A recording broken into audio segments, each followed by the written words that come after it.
Hello, welcome to Laex Prelims. Welcome to Prelims Marathon session. In this session, we are going to discuss 15 very important government policies, missions in use. Right?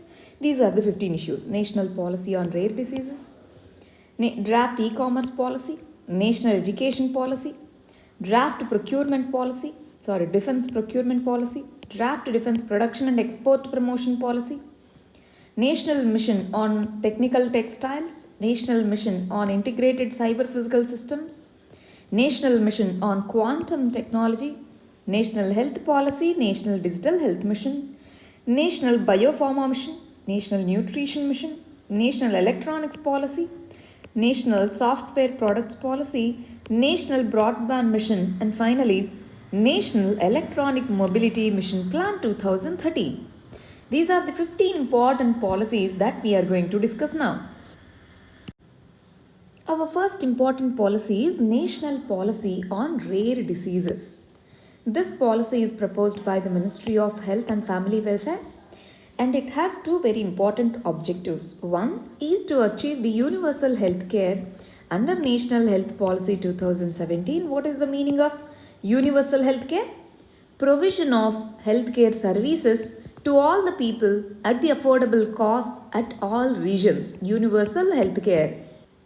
That's the first objective. Second objective is to maintain balance between health access and health system sustainability. To understand this point, we need to understand what is the meaning of rare disease. Rare disease is a disease for which the treatment methods, the drugs and other therapies would be less. Why the drugs etc. are less? Because these are the rare diseases. That means very few people get these diseases. That's why for the companies which develop drugs, therapies, etc., it won't be economical. Because of that reason, the treatment method for rare diseases is very costly. And most of the times, people suffering with rare diseases won't live for long. So they need to be constantly under the monitoring. Because of that also, we have higher treatment costs for rare diseases. That's why maintaining health system sustainability is important. But we cannot leave them. Yes or no? We cannot leave them. So health access should be there, but that should not overburden the healthcare system. To maintain balance between them, this policy, that is National Policy on Rare Diseases 2020 is proposed. In this policy, rare diseases are categorized into three types. One, the diseases which require one-time curative treatment. Second, the diseases that require long-term treatment. Third, the diseases that require long-term treatment and the cost is high. For the second category, cost is low. For the third category, cost is high. Now let us understand India's scenario of rare diseases. 80% of the rare diseases are caused due to the genetic disorders. Out of them, 50% of the people, 50% of the babies with these disorders, they die before 1 year. In India, there are 10 crore people suffering from rare diseases. That constitutes over 25% of the total patients across the world. That means out of 100 people with rare diseases, 25 are there in India. That means, is it important for us to have a policy and solution for treating rare diseases? Yes or no? Yes. What are these rare diseases? What can be the examples? Thalassemia, sickle cell anemia, lysosomal storage disorder, muscular dystrophy. So these are all the examples for rare diseases. Now let us understand some of the important points that are mentioned under this policy. This policy states that central government provides the assistance of 15 lakh rupees for each patient suffering from rare diseases that require one-time curative treatment. We have divided the diseases into three in this policy, yes or no? One-time curative treatment, long-term with low cost, long-term with high cost. So for one-time curative treatment, Government of India provides 15 lakh rupees for the patient from the Rashtriya Arogya Nidhi scheme. And there is one condition. These patients should be beneficiaries of Pradhana Mantri Jan Arogya Yojana, which is part of Ayushman Bharat. Right. Next, it recommends crowdfunding. What is the meaning of crowdfunding? Crowdfunding means for any specific purpose, gathering the money from different sources is called crowdfunding. Especially the people voluntarily gathering the money is called crowdfunding. This policy proposes that method. And then ICMR, Indian Council of Medical Research, is given the responsibility to maintain the registry of people and the names of the rare diseases. Right? Very, very important. If we have to make a policy or a law or some scheme, we need to have a date, we need to have the data, yes or no? For that purpose, ICMR is given the responsibility. In India, hemophilia, thalassemia, sickle cell anemia, primary immunodeficiency in children, autoimmune diseases, etc. These are all given rare disease status. That means the people suffering from these diseases, they can avail the benefit under this policy now. And there is a word called orphan drugs or orphan diseases. What is the meaning of this? Orphan drug or orphan disease means these are very rare and drugs are developed. Here in this case, medicine is developed for these rare diseases, but it would be costly. Yes or no? It would be costly. Such drugs are called orphan drugs. The next important policy is draft e-commerce policy. This policy is proposed by the Ministry of Commerce and Industry under DPIIT. Its major objective is to promote the growth of e-commerce sector as well as to protect the data rights of Indians. E-commerce sector which takes our data, that needs to be protected. These are two primary objectives of draft e-commerce policy. This policy deals with data and data storage, infrastructure development, e-commerce marketplace, regulatory issues, stimulating domestic digital economy, export promotion. These are 6 important areas on which this policy dwells upon. First, let us understand the e-commerce growth in India. See, e-commerce growth in the year 2017, e-commerce sector amounts to approximately $39 billion. By this year 2020, we have $64 billion market, and by 2027 we are going to have $200 billion industry of e-commerce. Out of that, electronics and apparel sector, these two they form approximately 75% of the market share. Very, very important. That's why economically this is one of the important areas. Second point is e-commerce sector gathers data of our citizens. For example, if you are buying something from Amazon or Flipkart, they take your data, yes or no? That data is sold. So where is the security for that data? We give credit card or debit card info. So where is the security for that? Where is the privacy? So to deal with all those things, e-commerce policy is proposed. Let us see what are the important issues mentioned under this policy. With regard to pricing strategies, there are certain e-commerce industries which have deep pockets. They can give large discounts and they can make the customers to get attracted. And there are other startups which might not necessarily have such deep pockets, which cannot give such deep discounts. In such case, what is happening? Pricing strategies of various e-commerce firms or e-commerce platforms varies. Where do we go? Whoever offers us quality and low price, we go there. Then all these small scale and startups, all these things get shut down. Only these big things remain. Over a period of time, they also increase the prices because they are the only one now in the market. There's no competition for them. So to prevent that thing, this policy has proposed for this pricing strategies. Under this pricing strategy, marketplaces, that means the platforms should not influence the prices. That is one of the provisions. And they have set a sunset clause. Sunset clause means by this time you should close this or you should stop this. So such clauses are called sunset clauses. For discounts, deep discounts, e-commerce policy has proposed 2021 as the year as a sunset clause. And then promoter control. Differential voting rights are given to the founders. Then inventory model. What is this inventory model? Inventory model means, let's say we have Amazon. Amazon has its own products. If it is selling its own products along with others in this particular e-market platform or this particular e-commerce platform, what happens? They try to give preference to their products over others, over similar products of others. Yes or no?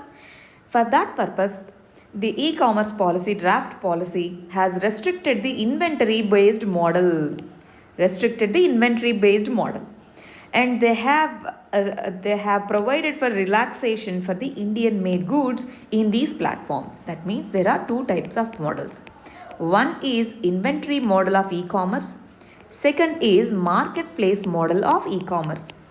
This policy is promoting marketplace based e-model. That means Amazon, Flipkart, whatever, they provide the market or platform only. Inventory based model can be there. For example, let's say Lenovo. Lenovo is offering its products through online, but it is not a platform. It is not a market based platform. It is inventory based platform. Such things are allowed. They are selling only their laptops, their phones. But e-marketplace is a democratic place where anyone can sell anything. In such platforms, inventory of their own should not be placed. That's the rule placed under this particular policy. And tighter regulations are placed upon it. Enforcement Directorate, separate wing in Enforcement Directorate is proposed under this policy.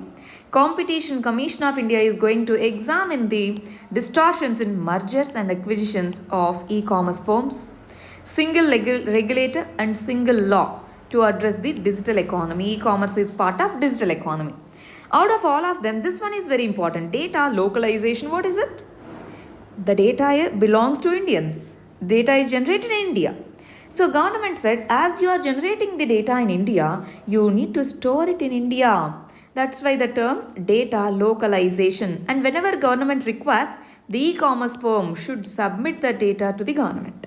These are the important provisions under this draft e-commerce policy 2019. Government wants to promote e-commerce industry, but at the same time it wants to regulate it to give the quality products. For example, if we order something online, so most of us have this apprehension about the quality. So no, quality issues are there, at least for certain products. So that assurance should be given. Money frauds, etc., they should be reduced in these platforms. For that purpose only this policy is proposed. This is another image related to this policy. Please go through it once. So this represents the same thing that we have studied till now. The next important policy is National Educational Policy. This is proposed and implemented by Ministry of Education. National Education Policy 2020 envisions India-centric education system, very important. India-centric education system that contributes to transforming our nation, and that's why it is said that new policy for new India. New education policy for new India, that's how it has been told. Yes or no? It wants to provide equitable and vibrant knowledge society for the 21st century. That's the objective of National Education Policy. Before discussing the important provisions of this policy, let us understand the evolution of National Education Policy. National Education Policy in 1968, that's our India's first policy, independent India's first policy. D.S. Kothari committee was appointed. Based on this committee's recommendation, educational system is remodeled based on this policy. Radical restructuring of education has been taken up under this policy. 10 plus 2 plus 3 or 4. 10th class, intermediate, 3 or 4. 3 years or 4 years degree system. This was introduced under this policy. In 1986, during Rajiv Gandhi's period, to provide universal access to the education and to revolutionize the teacher education, this Operation Blackboard was taken up. And then this policy, National Education Policy 1986, was proposed. This emphasized on adult education, rural education. That is why it is also called as Rural Education Policy. Based on the vision of this policy, IGNOU was established, and this policy was updated in 1992. But not major changes, but updated in 1992. And the latest policy is National Education Policy 2020. There are two committees. One is T.S. Subramanian Committee. Second one is Kasturi Rangan Committee. Based on this latest one, Kasturi Rangan Committee, National Education Policy 2020 is prepared. Earlier we had this T.S. Subramanian Committee which has recommended changes in the educational policy. Based on these two committees, based on the inputs of these two committees, new education policy is proposed. And it is built on 5 pillars. What are these 5 pillars? 1 is access to the education, 2 equity, 3 equality, 4 affordability, and 5th one accountability. So these are 5 pillars on which this education policy relies upon. This wants to bring in the new skill and a new education that fulfills India's dream of 21st century. Let us understand the important points in this. So there are many provisions under this policy with regard to school education, with regard to higher education, with regard to technical education, teacher education, etc. Please go through this once. Let us understand these points, features of this policy.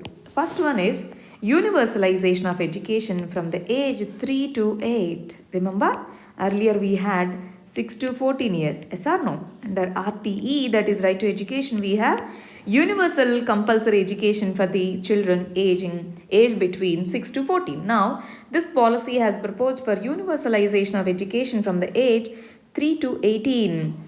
In the place of 10 plus 2 plus 3 or 4 model, 5 plus 3 plus 3 plus 4 model is adopted. That means pre-education, pre-schooling is given importance under this policy. Special educational zones similar to special economic zones are proposed under this policy. National scholarship portal to provide opportunities at one place for the student. That is proposed. Gender inclusion fund to bring in the gender divide in education. National Higher Education Regulatory Council is proposed.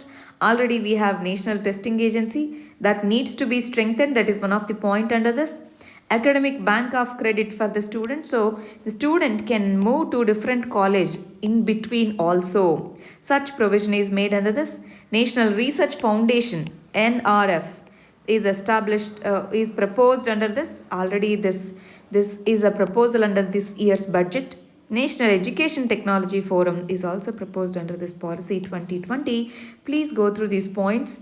On school education, what are the changes? On higher education, what are the changes? Very, very important. I am expecting a question from this policy.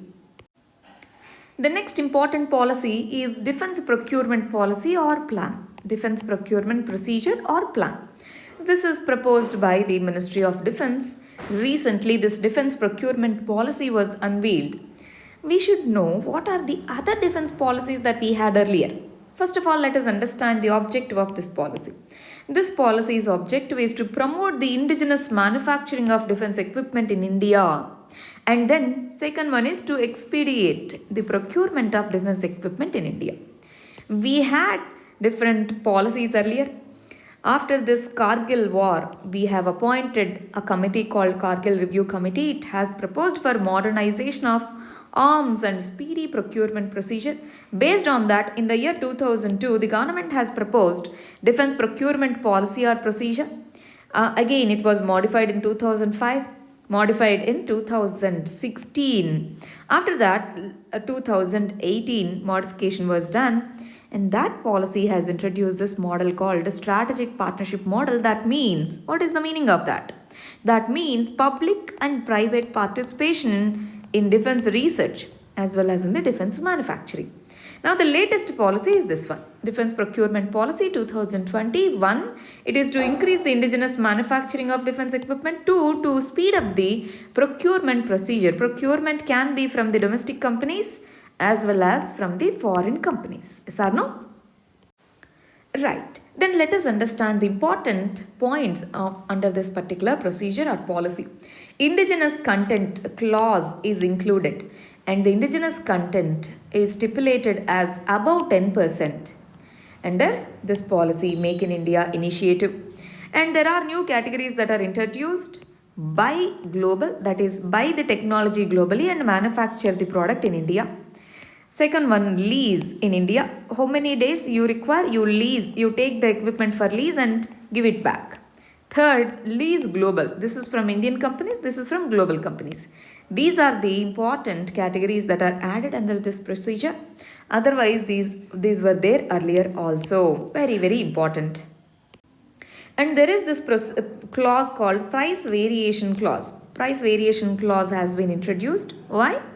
Because see, if we sign a contract after 5 years, the particular company is delivering that product to us, price variation might happen. Maybe because of the change in the input clause, or many reasons are there. So that's why in this procedure itself, the government is including this clause. Price variation clause is included. See, if we made a schedule that within 5 years you need to deliver this to us.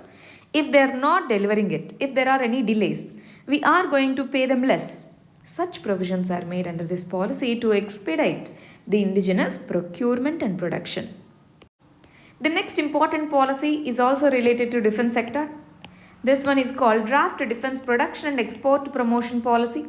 Already we have read about these defense related issues in a separate video. We have made one separate video on defense related development. That's very, very important. At least one question we can expect from that area, because recently defense related issues are there in news very much. That's why please go through that video also. Right. First, which ministry proposed this? This is Ministry of Defense. And what are the objectives of this policy? See, this can be asked in prelims. To achieve the turnover of 1,75,000 crore or $25 billion in the next 5 years, and to achieve 35,000 crores exports from India, from Indian defense manufacturing, and to develop competitive defense industry in India, to support Make in India, and to export the defense products to other countries, and to encourage the R&D and innovation in the field of defense. These are the objectives of this particular policy. And there are certain strategies through which this policy has proposed to achieve these targets. One is procurement reforms. Two is indigenization and support to our MSMEs and startups. Three is to optimize the resource allocation. Fourth one is investment promotion and promotion of FDI, ease of doing business, etc.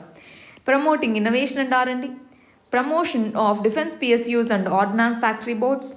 Quality assurance and testing infrastructure. This promotes exports, yes or no? So that again export promotion specific policies.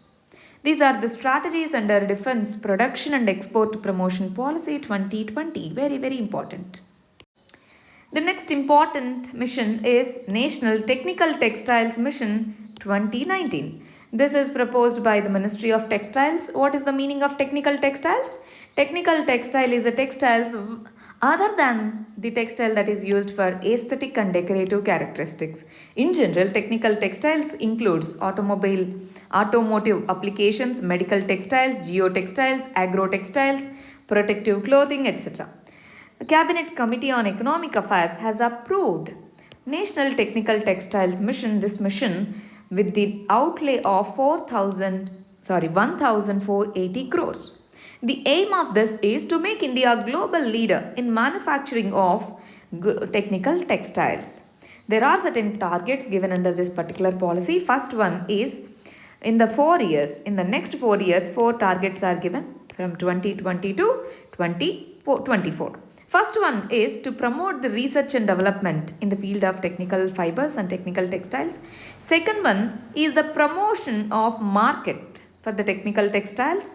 Third one is promotion of exports for this. And fourth one is to develop and train the people for this particular industry, skill development, training, education for this field of technical textiles. Very, very important. The next important policy is National Mission on Integrated Cyber Physical Systems. This was proposed in the year 2018 by the Ministry of Science and Technology under Department of S&T. What are the objectives of this particular policy? First of all, let us understand what is the meaning of cyber physical systems. Cyber means something that is related to internet, internet and computers, and physical systems, physical devices. So internet and physical devices, their interconnection should be there. That forms the basis for IoT, yes or no? Internet of Things, IoT. Cyber physical systems promotes the field of IoT and it depends upon artificial intelligence. Data needs to be stored, so big data transmission should be faster, that means 5G, etc. Yes or no? These are all the emerging technologies. This national mission is for promoting these integrated technologies. Right. Let us understand the objective. National Mission on Integrated Cyber Physical Systems is a comprehensive mission which would address the technology development, application development, human resource development, skill enhancement, entrepreneurship and startup development in the field of cyber physical systems and the associated technologies. This is very, very important for the fourth industrial revolution. The basis is this only. Cyber physical systems form the basis for fourth industrial revolution. That's why this mission is very important for us. Let us understand few important points on this. Right. So this policy increases the technological requirements of it. It increases the technological requirements. Under this policy, 15 technology hubs, 6 application and innovation hubs, 4 technology translation research hubs were set up. And with the outlay of 3,660 crores for the 5-year period, that is till 2023, this mission has been proposed. It promotes entrepreneurship, it promotes startup ecosystem. This provides the impetus to our IoT ecosystem, Internet of Things ecosystem. Let us understand few more points on this mission. Union Cabinet has approved it with this budget. Promotion of cyber physical systems and associated technologies is one of the objectives. Adoption of cyber physical system technologies for specific national and regional issues, development of skilled manpower, translational research. These are some of the important points that we have just learned. These points also we have discussed just now. Please go through them once. Now let us understand this word, Industry 4.0. This is also called as fourth industrial revolution. Just now we have learned cyber physical systems and their applications. Industrial Revolution 4.0 is based on this. First industrial revolution used mechanization and steam power. Second industrial revolution used electricity and mass assembly and mass production. Third industrial revolution used automation. Now the fourth industrial revolution is using cyber physical systems and Internet of Things and faster networks like 5G. That's why for the development of fourth industrial revolution, cyber physical systems is an important area. The next important policy that is in news is National Mission on Quantum Technology. This mission or this policy is proposed by Ministry of S&T and the Department of Science and Technology. The important objective of this mission is to develop quantum computing under second quantum revolution. Already USA and China are leaders in this particular technology. India wants to be the third largest and biggest nation under this particular area, quantum computing. Already Google has announced for quantum computer. IBM already, USA's IBM already has this quantum computer. Quantum technology and quantum computing is one of the emerging areas. India wants to enter into that. Right, let us understand the important provisions with regard to National Mission on Quantum Technology. This was proposed under Budget 2020 with 8,000 crore rupees for the next 5 years. This technology is for developing the skilled manpower, is to boost the translational research of quantum technology and to encourage the entrepreneurship. There are many applications with this particular technology: aerospace engineering, weather prediction, simulations. Remember, wherever faster calculations are required, faster data processing is required, there we can use quantum computing. Recently, Google, when it unveiled its Google's quantum computer, it said that a problem which takes 10,000 years by the normal computer can be computed in 200 seconds. 200 seconds using the quantum computer. Such huge computing power is available with the quantum computer. It uses qubits in the place of normal 1 and 0. 1 and 0 exists. If 1 exists, 0 will be absent. But in qubit, 1 and 0 exist simultaneously, because of which calculations etc. becomes very easy. This method is called superimposition. Because of superimposition, calculations become very faster. The next important policy is National Health Policy 2017. This is by the Ministry of Health and Family Welfare. This policy concentrates upon promoting and expanding preventive, promotive, curative, palliative, and rehabilitative healthcare services to all the people with high quality. That's the objective of National Health Policy 2017. These are some of the important points under this particular policy. First one is promoting digital interventions for nation's health. Under this only recently the government has started National Digital Health Mission. NHDM is part of this one. This policy has proposed it 3 years back and now we are implementing it. NHDM. So promoting electronic health records, National Digital Health Authority, all these were envisaged under this policy.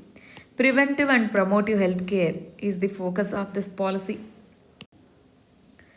Patient focus and quality is also one of the approaches of this policy. Universal, easily and affordable primary health care is one of the important objectives under this policy. Ayushman Bharat. Ayushman Bharat was proposed under this policy only. Better regulatory mechanisms and quality control in healthcare. These are the 5 areas in which the health policy emphasizes upon. And this health policy also sets in certain targets. What are these key targets? HIV, global 2020 HIV rate should be reached to this level. That means 90% of the infected need to be tested. Out of them, 90% should be given treatment. 90% should live long. So that strategy is WHO's strategy actually. WHO says 90% identify at least 90%. Out of them, try to make sure 90% of them are tested and given the medication regularly. That's the strategy of WHO and we wanted to achieve it by 2020. This policy also proposed to reduce the infant mortality rate to 28 by 2019. It also has targeted to reduce the premature mortality from these diseases, cancer, diabetes, cardiovascular diseases, respiratory diseases, etc. And it wants to increase the life expectancy at birth from 67.5 to 70 years by 2025. These are the important targets of this policy. Under this policy, recently National Digital Health Mission was launched. National Digital Health Mission is nothing but a code like our Aadhaar, 14-digit code which is linked to a QR code. So there will be a mobile app. It stores all the recorded medical data and it links the medical data, prescription, everything with the doctors and the respective hospitals. And this is not a compulsory registration. It is a voluntary enrollment. It provides for voluntary enrollment. The next important policy that is in news is National Biopharma Mission 2017. Recently, during COVID period, the government has funded many private companies under this mission for developing vaccines and therapeutics for COVID-19. That's why this was in news. This is under Department of Biotechnology under Ministry of Science and Technology. National Biopharma Mission is an industry-academia collaborative mission. That means research and development is by the academia. So if they do research, that's not useful unless it is marketable. Yes or no? That's why industry-academia collaboration is the primary goal of this particular mission in developing the biopharmaceutical development. This has launched a program called Innovate in India program. Innovate in India program to enable the entrepreneurship and indigenous manufacturing in the biopharma sector. Under this particular mission, Biotechnology Industry Research Assistance Council BIRAC is the nodal agency which promotes this, that is industry and academia collaboration. And what are the areas this particular mission focuses? First one is vaccines, second one biotherapeutics, third one medical devices, fourth one diagnostics. And this one we just mentioned, Biotechnology Industry Research Assistance Council. This is a public enterprise, PSU. So this comes under Department of Biotechnology. And remember one more point, 50% of the funding given under this mission is contributed by the World Bank. 50% is by the central government, 50% is by the World Bank. This is a partially funded project of the World Bank. The next important mission is National Nutrition Mission, which is also called as Poshan Abhiyan. Target year is this year only, 2020. That's why this is important. This comes under Ministry of Women and Child Welfare, Poshan Abhiyan. The goals of this is to improve the nutritional status of children, adolescent girls, pregnant women and lactating mothers in a time-bound manner from 2017-80 to 2020-21. For 3 years this mission was launched. This is the plan given by the Niti Aayog. Based on the report of Niti Aayog, this particular mission was launched. There are certain targets under this particular mission. One is to reduce the stunting by 2%, undernutrition by 2%, anemia by 3%, low birth weight by 2%, and stunting at least 2% per annum. This is per annum, not overall for 3 years. Per annum, this much percentage should be reduced. See here, the issues are mentioned. To reduce the level of stunting, undernutrition, etc. It monitors, supervises and fixes the problems in various nutritional schemes and programs. It creates the synergy and better coordination among various ministries, right? And this incentivizes union territories, states and Anganwadis for achieving the goals and targets. There is an ICT based monitoring system through which every day through smartphones the results are monitored. Community participation is given importance under this particular scheme. Remember, this is nothing but an umbrella scheme which gathers the fund etc. all from all nutritional schemes that we have and implements them under one roof. That's why National Nutrition Mission or Poshan Abhiyan is called as umbrella scheme. Right. It ensures convergence with various programs. Anganwadi services, Pradhana Mantri Matru Vandana Yojana, a scheme for adolescent girls, Janani Suraksha Yojana, National Health Mission, Swachh Bharat Mission, PDS, and then MGNREG. All these things are converged under this scheme. That's why umbrella scheme. The next important policy is National Electronics Policy. This year's economic survey has mentioned about India to be made as hub for electronics. There is a term called ESDM. ESDM means Electronic Systems Design and Manufacturing. Electronic Systems Design and Manufacturing. Recently there is a indigenous chip called Dhruv. Dhruv is India's first indigenous microchip that's developed in India. Earlier what we were doing? We were importing the technology from other countries and manufacturing in India. Now under this National Electronics Policy proposed by the Ministry of Electronics and Information Technology, we want to make India as the global hub for design as well as for the manufacturing. This proposes for creation of ecosystem for ESDM. It incentivizes manufacturing of core electronic components and it also provides special packages for mega projects. It creates sovereign patent fund and it also promotes trusted electronic value chain initiatives.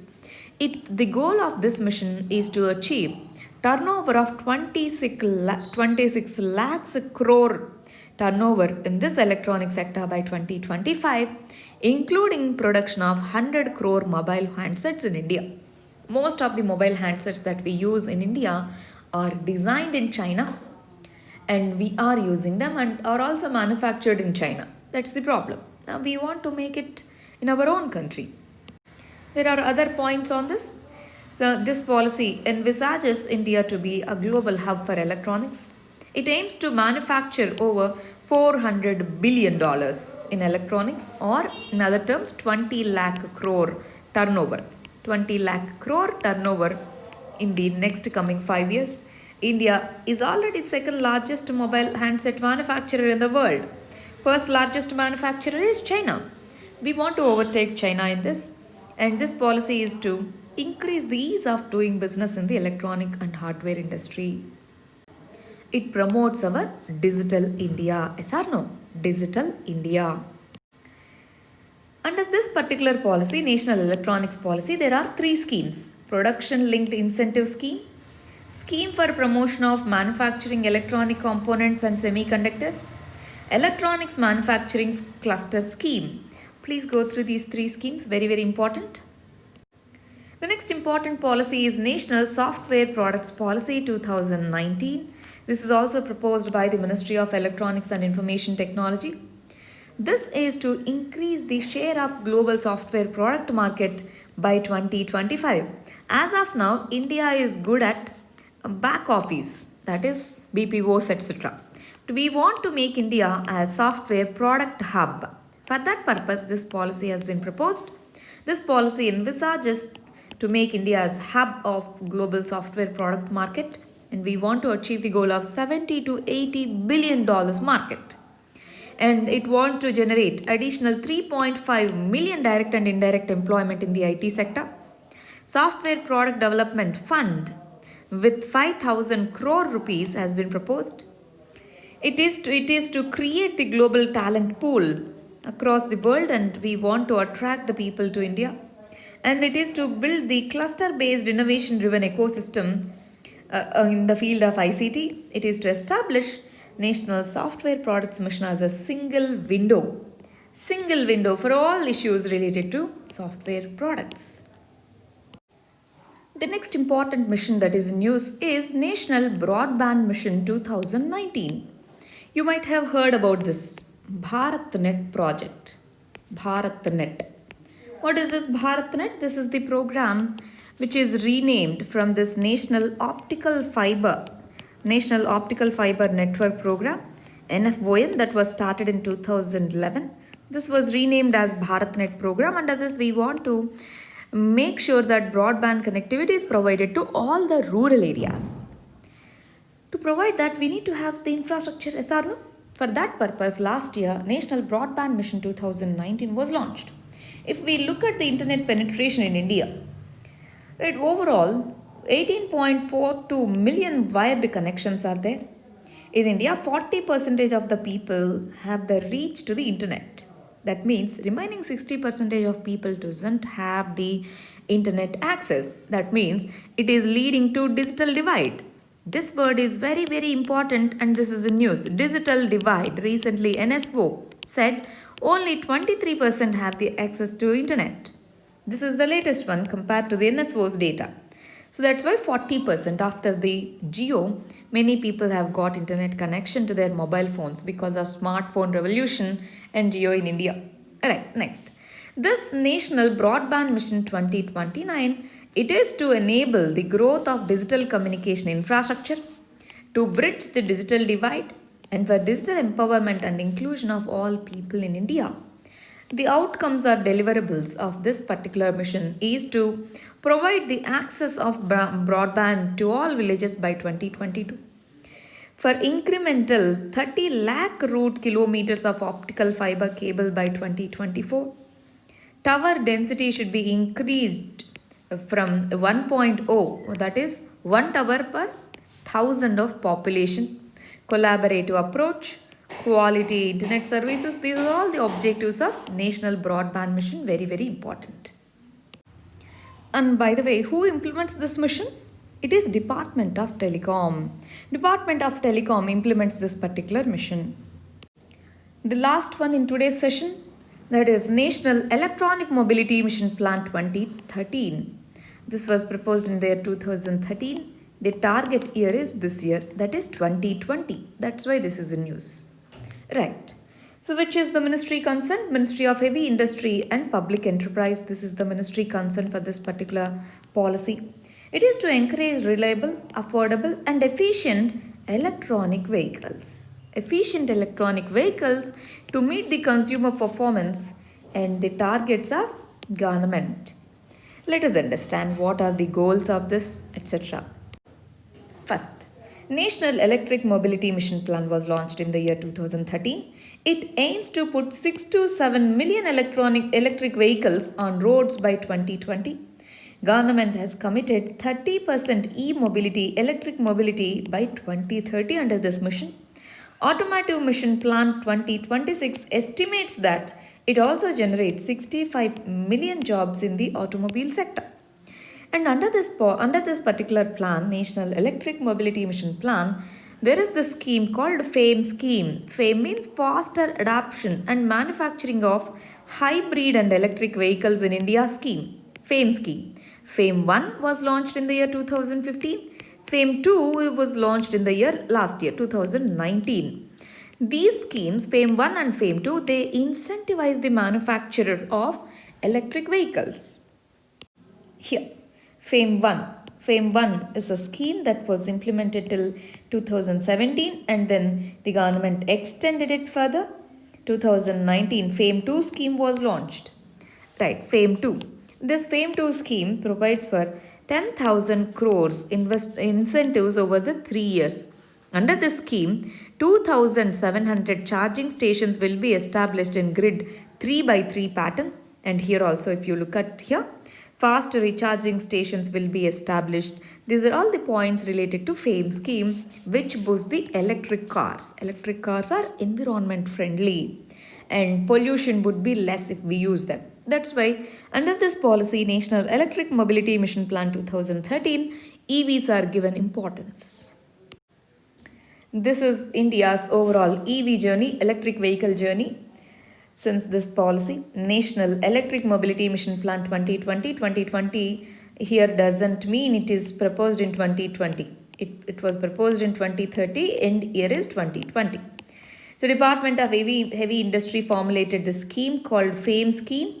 Phase 1 was implemented and it was extended up to 2019 and then we went for FAME 2. Under FAME 2 here, 30% EV sales by 2030. Across all modes, we want 30% of all vehicles to be the electric vehicles.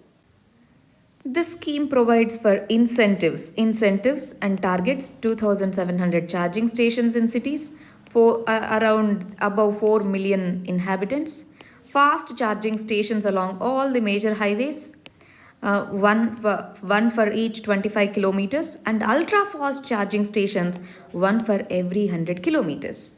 Because see, if we don't have infrastructure, how can we ask the consumer to go for an electric car or electric scooter, etc.? We need to have charging infrastructure. We need to have battery technology.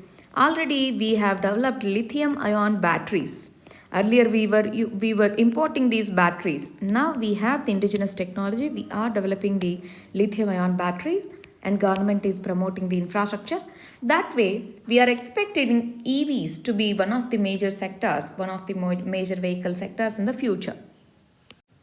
That's about the important 15 policies that are in use. If you have any queries, questions regarding this, do let us know in the comment section. PDF of this session is available in the description. Please go through it once. All the very best. Thank you very much. All the best.